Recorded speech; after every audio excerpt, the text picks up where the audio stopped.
প্রিয় শিক্ষার্থীবৃন্দ, সকলে কেমন আছো? আশা করছি সকলে ভালো আছো। আজকে আমি অষ্টম শ্রেণীর তৃতীয় অধ্যায়ের পৃষ্ঠা 38 ও 39-এর দুইটি গাণিতিক সমস্যা সমাধান করাবো। কথা না বাড়িয়ে চলো আমরা আমাদের আজকের ক্লাসটা শুরু করি।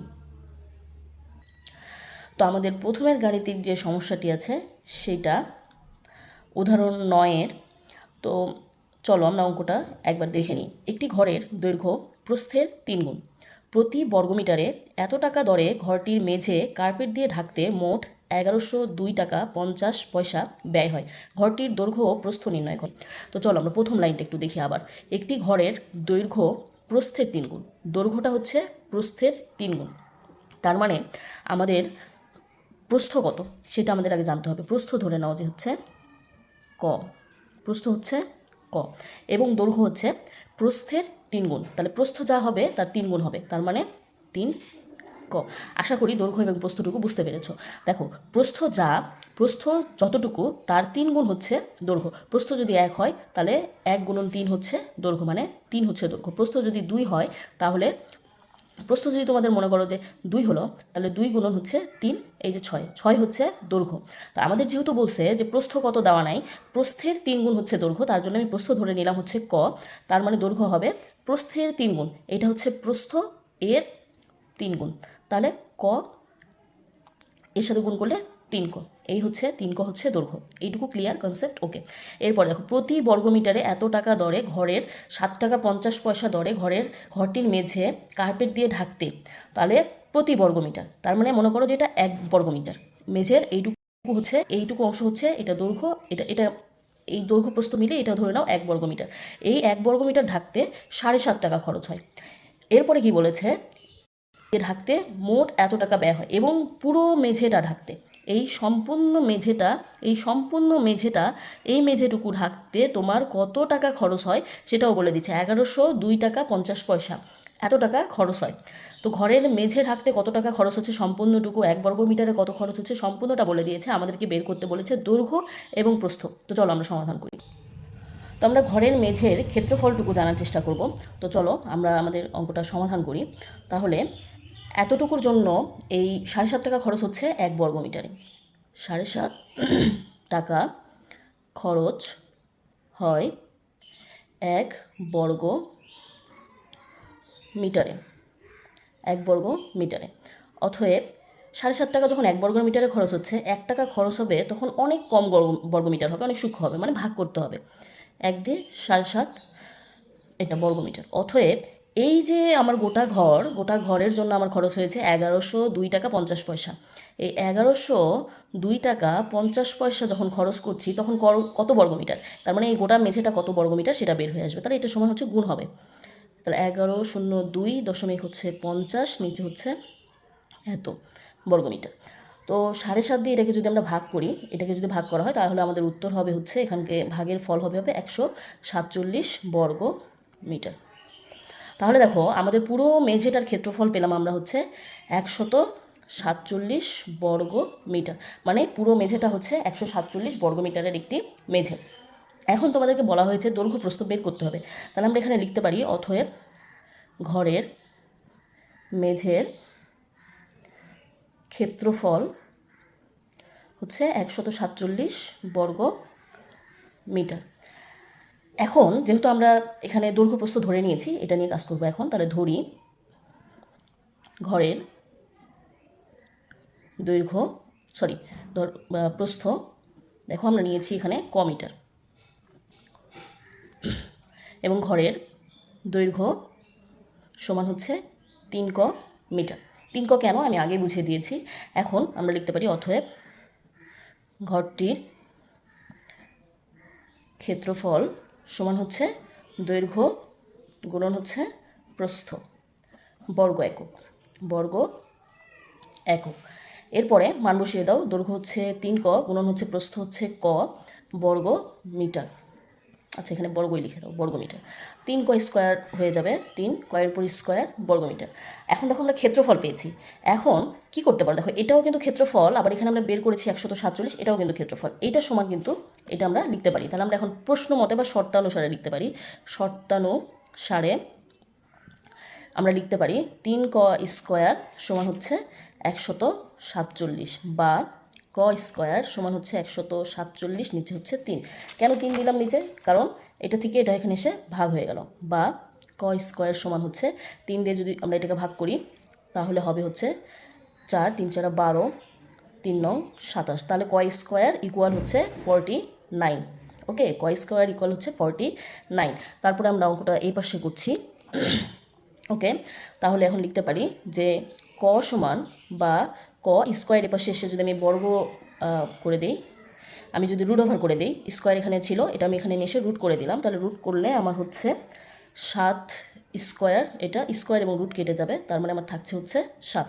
বা ক, তাহলে ক ছিল কি? প্রস্থ। তাহলে আমরা লিখতে পারি অতএব প্রস্থ সমান সমান হচ্ছে 7 মিটার, এবং আমাদের দৈর্ঘ্য কত হবে? তাহলে দৈর্ঘ্য সমান সমান হবে 3 গুণন 7, 3 7 21 মিটার। তাহলে এটা হচ্ছে আমাদের প্রস্থ, আর এটা হচ্ছে আমাদের দৈর্ঘ্য। এটাই হচ্ছে উত্তর। আশা করি ম্যাথটা, এই সমস্যাটি তোমরা বুঝতে পেরেছো, অঙ্কটি বুঝতে পেরেছো। যদি কোথাও কোনো সমস্যা হয় কমেন্টে অবশ্যই জানাতে পারো, আবার চেষ্টা করব সমাধান করে দেওয়ার জন্য। চলো এবার আমরা পরের সমস্যাটা দেখি। দেখো, আমাদের যে উদাহরণের 10 নম্বর অঙ্কটি আছে সেটি হচ্ছে আমরা এবার সমাধান করব। তো চলো আমরা প্রথমে আমাদের সমস্যা দেখে নিই। বায়ু পানির তুলনায় এত গুণ ভারী। একটি ঘরের দৈর্ঘ্য, প্রস্থ ও উচ্চতা যথাক্রমে 16 মিটার, 12 মিটার ও 4 মিটার। ঘরটিতে কত কিলোগ্রাম বায়ু আছে? আচ্ছা, এখানে একটা আমি ডায়াগ্রাম আঁকিয়ে নিয়েছি অঙ্কটা সহজে বোঝার জন্য এবং বোঝানোর জন্য। তো আমাদের দেখো এখানে এই লাইনটা আমরা এখন স্কিপ করে রাখছি, এটা আমরা পরে দেখব। এটা এখান থেকে দেখি। একটি ঘরের দৈর্ঘ্য, প্রস্থ, উচ্চতা দেওয়া আছে যথাক্রমে 16 মিটার, মানে দৈর্ঘ্য হচ্ছে 16 মিটার। তার মানে দেখতে পাচ্ছ এইখান থেকে এই যে জায়গাটা দেখছো, এইটা হচ্ছে কত মিটার? 16 মিটার। ওকে, এরপরে আছে যে আমাদের প্রস্থ হচ্ছে 12 মিটার। এই জায়গাটা দেখছো, এইটা এবং এইটা হচ্ছে, এই দুইটা হচ্ছে প্রস্থ, এইটা এবং এটা হচ্ছে দৈর্ঘ্য। তো এই যে প্রস্থ, এই প্রস্থ হচ্ছে 12 মিটার। এরপরে বলেছে কি উচ্চতা 4 মিটার। তো এই যে ঘরটার হাইট, মাটি থেকে ঘরটার ছাদ পর্যন্ত যে হাইট, সেই হাইটটা হচ্ছে, এই হাইটটা হচ্ছে কত মিটার? 4 মিটার। এইটুকু কনসেপ্ট ক্লিয়ার করতে পেরেছি আশা করা যায়। এখন বলছে ঘরটিতে কত কিলোগ্রাম বায়ু আছে। তো এই ঘরটার ভেতরে বায়ু অবশ্যই আছে, বাতাস আছে, বাতাস না থাকলে কেউ আমরা কোথাও থাকতে পারবো না। তাহলে এই ঘরটার ভেতরে ফাঁকা একটা স্পেস, একটা ঘর তো ফাঁকা স্পেস, এই স্পেসটার ভেতরে কতটুকু বায়ু আছে সেটা আমাকে এখন বের করে তোমাদের দেখাতে হবে, তাই তো? তো চলো আমরা অঙ্কটা সমাধান করি।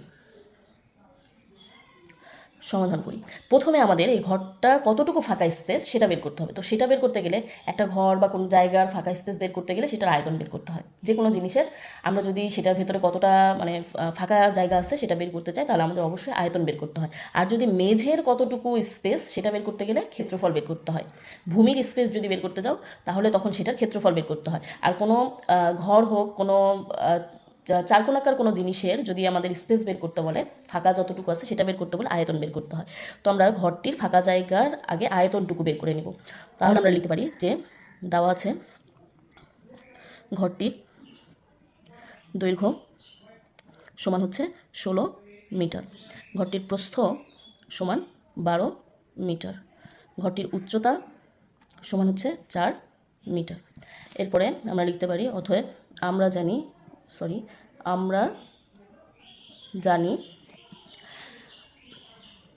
ঘরের আয়তন সমান